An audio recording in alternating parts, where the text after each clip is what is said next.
Hey guys, what's up? My name is Frankie Spontelli. I am an adventure, landscape, and tourism photographer based here in Colorado.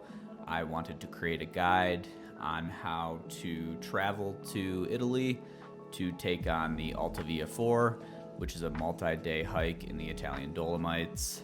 This is a guide video that will primarily go over the planning aspects leading up to the Alta Via 4, including contacting Rifugios, how we traveled there from Denver International Airport, some things that are good to know and practice before you take on the Alta Via 4.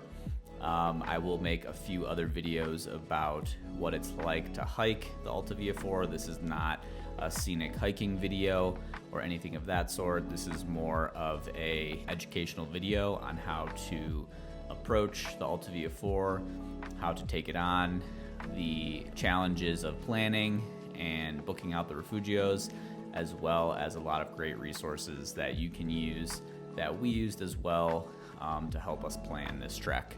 So once again, this is a guide on the information, intel, and travel plans behind booking and planning the Alta Via 4 in the Italian Dolomites. All right, so getting right into it, I have a itinerary on the screen as well as some of the best resources that we found when planning this trek. I'm gonna show you some of our favorite blog resources, and I will link all of those in the description of the video. So if you need to refer to other resources to find information, I will link everything in the description of this video. I will also put out a PDF guide that will help you to build an itinerary similar to ours, and you can have clickable links in there to contact each refugio. Just starting off, I think that's one of the most nuanced things about this entire hike is different than going on like booking.com or Airbnb or VRBO. You have to contact each refugio separately in order to book your stays at each hut along the hut-to-hut trek that is the Alta Via 4. So that can produce some challenges because of the timing of the hike. You need to make sure that you have the first refugio booked through the last one on each night of your hike. There is no wild camping along the Alta Via 4, so you must stay in the huts that are there. This helps to preserve the National Heritage Site that is the Dolomites. That is why you must book each refugio. So I'm gonna go through that process as well in this video and talk about the different refugios that you'll stay at, as well as opening up my Lightroom catalog to show you what some of the refugios look like so you have an idea of what you're getting yourself into. So let's go ahead and take a peek at some of these resources and blogs that we used. I will say that the best resource that we found was by a blogger whose name is Marta. Her blog is called In a Faraway Land. I have that pulled up here on the right side of the screen. Make this a little bigger so you can see it. But this was one of our favorite resources for planning and building out the logistics behind this hike. Highly recommend checking it out. I will link her blog down below this video, but this was a great resource for understanding each day and what you should be prepared with beforehand.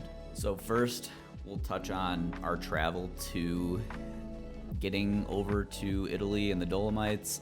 We took a flight from Denver International Airport to, I believe it was Frankfurt. This was a few years ago that we hiked this, so my memory is not scattered, but I'm gonna try to do my best to remember each part of the hike, as well as telling you how and what we did leading up to our Alta Via hike, so you can kind of, if you want some extra days to sleep the jet lag off, I highly recommend taking a few extra days. So we left Denver, went to Frankfurt, and then flew into Innsbruck, which is a really pretty area.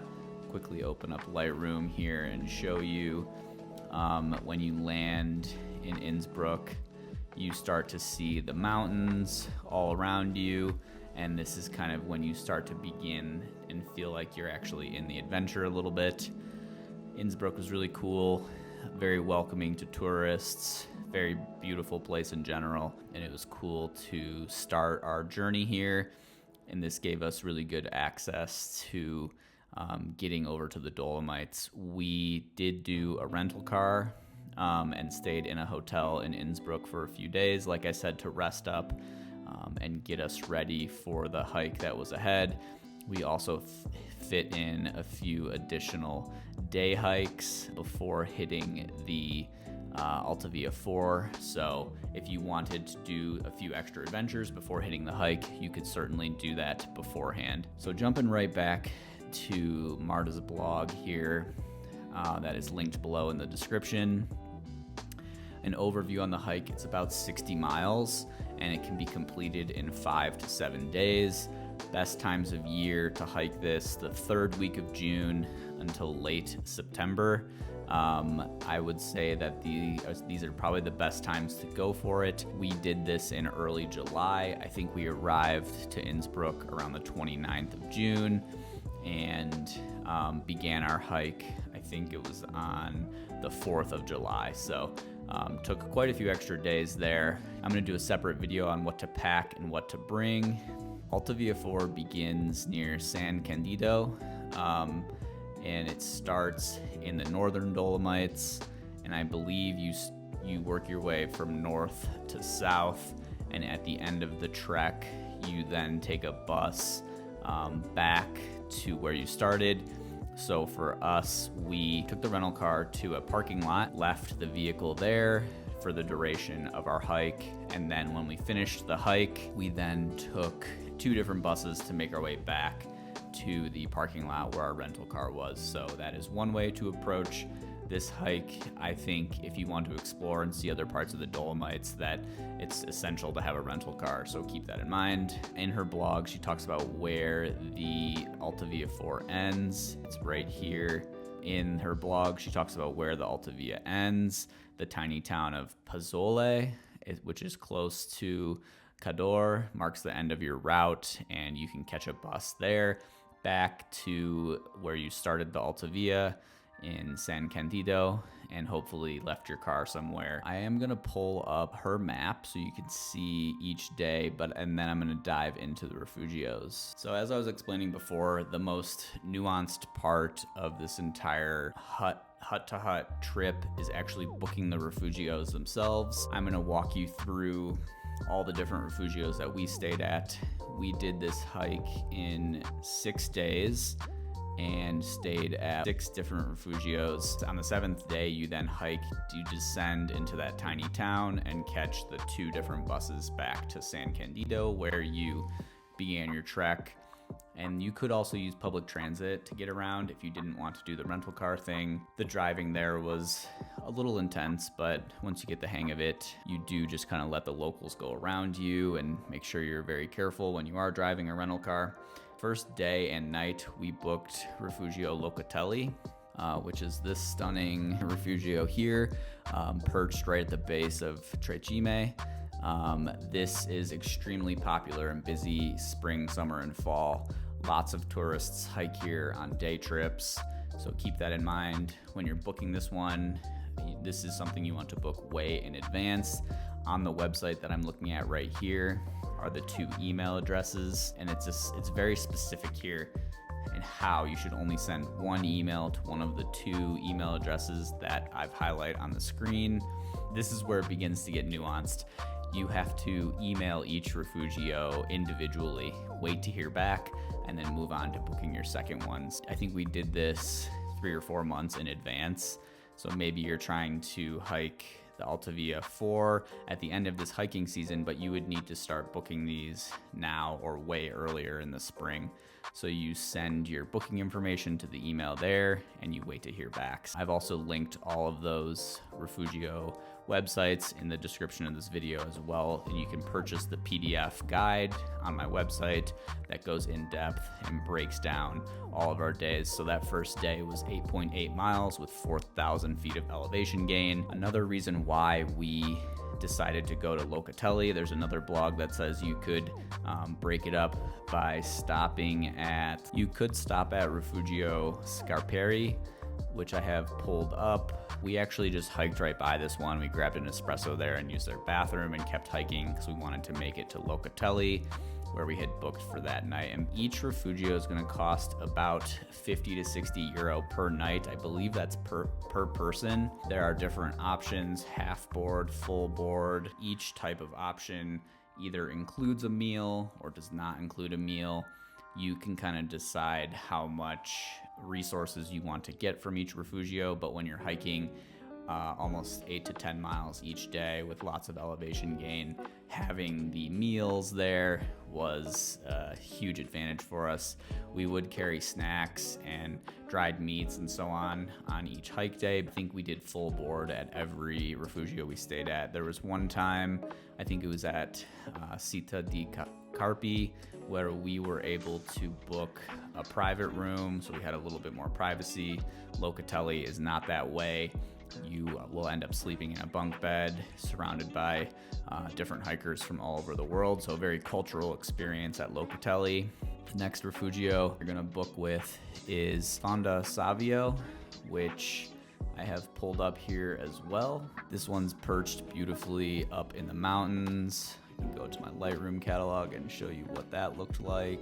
This one was stunning. Here's another look at Locatelli. Very popular, lots of tourists stop at this one. So in another video, I'll do more of a day-by-day walkthrough of the things you will see and more of like a photography approach to the Alta Via 4, so stay tuned for that video. You make your way through a few Via Ferrata sections, and then you come up on this incredibly stunning Rifugio. This is Fonda Savio, which is perched right up again underneath some of these stunning peaks in the Dolomites. You can see Trecime off in the distance and where you came from earlier that day. Same thing with booking for this Rifugio. You also need to send an email to the email on the website here, and they have their open dates. You can see when they're open. They're open from the 15th of June to the 30th of September.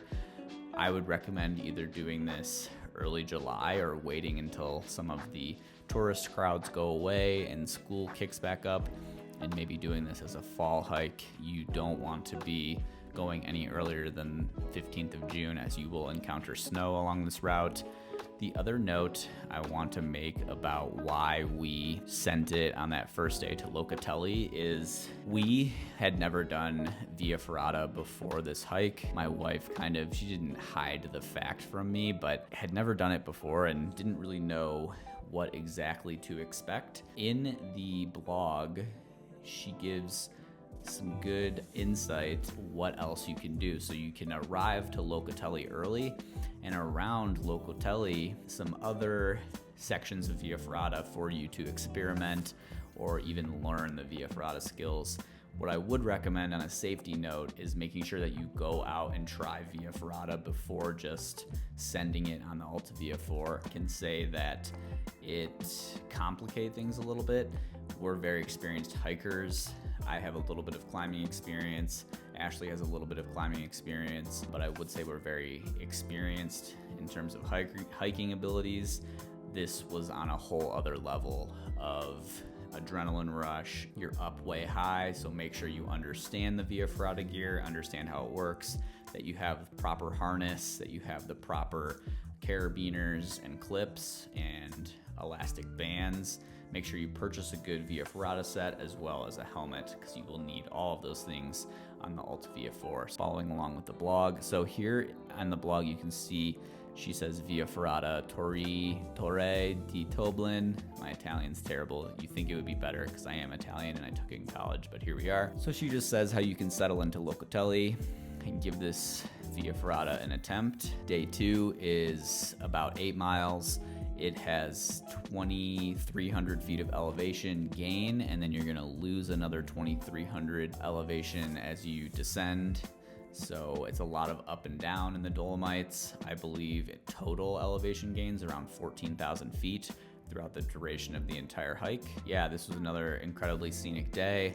We took on some challenging Via Ferrata sections on that day, and then you make your way to this Rifugio here, which I showed you in the Lightroom catalog, Alta Via, to rest for the night. So on the next day, we did things a little bit differently. I believe she went all the way to Vandelli, and we made the choice to break this up into 2 separate days. So the Rifugio that we stayed at on the 3rd night was Città di Carpi, and as you're hiking away from Fonda Savio from the night before, pass by a cable car. You can go down into town, resupply. You could probably also spend a night down in that town before continuing on your Alta Via in case some of your Rifugio reservations didn't come through how you wanted them to, but we went down into town, had a bite to eat, and then came right back up the gondola and made our way over to the Rifugio Città di Carpi. It was kind of stormy that day. We're thankful that we had private room at this Rifugio to dry our equipment and rest peacefully that night before continuing on the next day. Next day was a big day as well. Takes you to day 4, where we made our way to Rifugio Vandelli. So same thing with each Rifugio. I'm just gonna keep repeating it throughout the video. You have to email them each separately. For more information and bookings, please send an email to Rifugio Carpi, and then there's the email as you can see on my screen. So same thing with Vandelli. Vandelli is just as popular as Locatelli. Vandelli is very close to Lago de Sorapis, an incredible lake. So kind of hiking down, back down the Via Ferrata that way. Met up with this cool dog at the top of the gondola. This was down in town, and then started hiking to this Rifugio, which we just talked about, Città di Capri. We left that Rifugio and continued our hike. So you basically go down the valley across the road to the other side to begin going up to Sorapis. Incredibly vibrant blue alpine lake, extremely busy with tourists during the day, but as the day goes on, a lot of the tourists are day hiking it, so they leave the area. You can see here I'm pointing at our Via Ferrata section for the next day, which was extremely intimidating. You have an idea of kind of what this Rifugio looks like. Each Rifugio has like their own bar. You can get a nice cold beer and some snacks while you wait to check in each day. We kept walking over to Sorapis because it's just a few minutes from this Rifugio. Ashley navigating on our paper map. Yes, we did use a paper map for a lot of this route. I have a bunch of different maps linked in the description as well. I think the best resource for this hike is not all trails. It is to grab a paper map, but also have multiple maps downloaded because service is very non-existent along this route. There is a lot of route finding.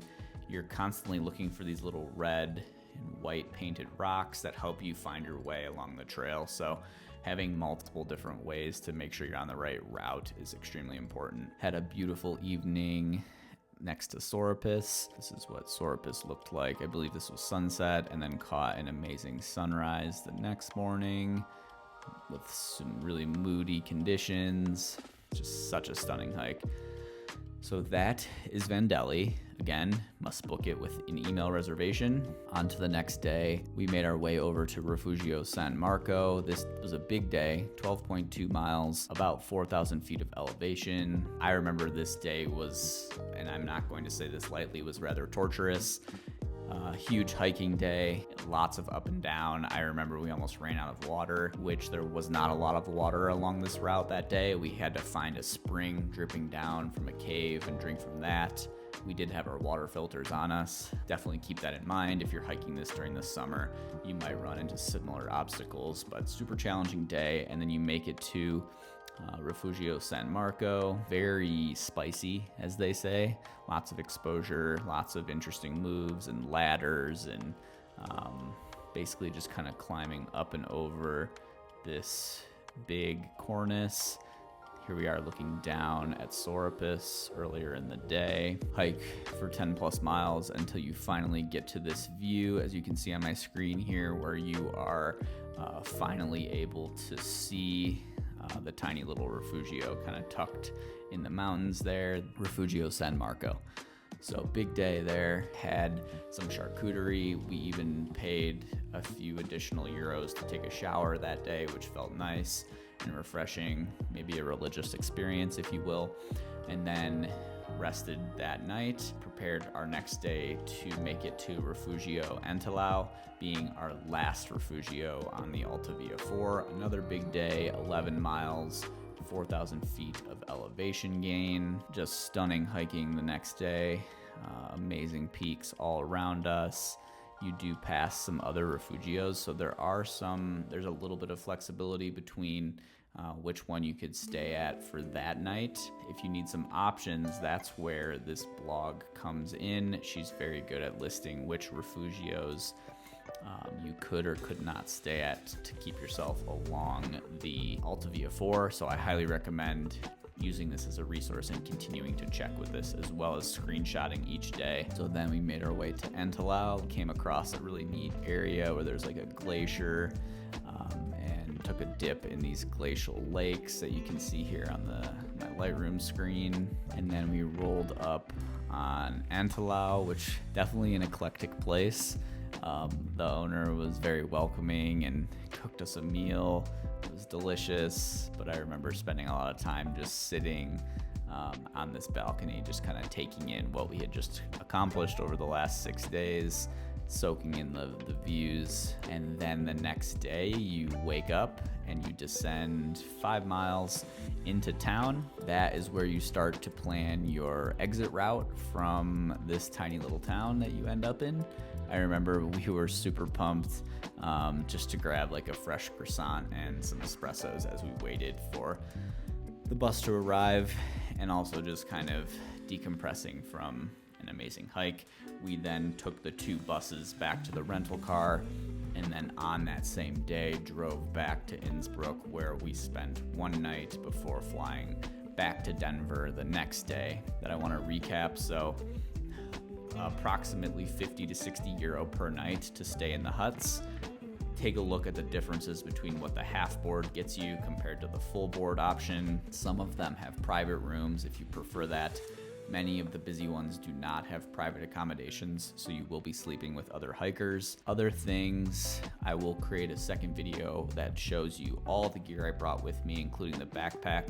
I used my Shimoda Action X50 on this hike. I just want to make another note that you cannot complete the Alta Via 4 unless you have the Via Ferrata kit, and what I would recommend is a little bit of Via Ferrata experience before going on this. That is what puts this in the challenging or hard class of hiking. You have lots of exposure, so if you're not comfortable with heights, you're not comfortable with big drop-offs or climbing along these little iron stakes or old rusty ladders, then this probably is not the hike for you. You could do certain sections of the Alta Via, maybe stay at a Rifugio 1 night, so I'm not saying it's out of the cards for those people, but do understand that the technicality behind this hike is more than just walking on simple paths, so make sure you're prepared to take those on as you approach this hike. Best seasons to go, like I said, late spring, summer, early fall. And yeah, check back here. I'm gonna put out a few other videos showing you more of the hiking side. So this was planning, preparation, and getting yourself to the Rifugios themselves. So make sure you email each Rifugio well in advance. Make sure you plan out your route similar to how I have that listed here. There's a whole slew of blogs in the description of my video that you can check out. I'm gonna build a travel guide as to how you can tie in some other famous hikes in the area before going out on the Alta Via 4. I hope you got some information out of this video. Definitely hit the like, subscribe. I will be putting out more content like this, informing people how to hike in incredible places like the Dolomites. Also want to give a huge shout out to Marta, who created an exceptional blog about the Alta Via 4.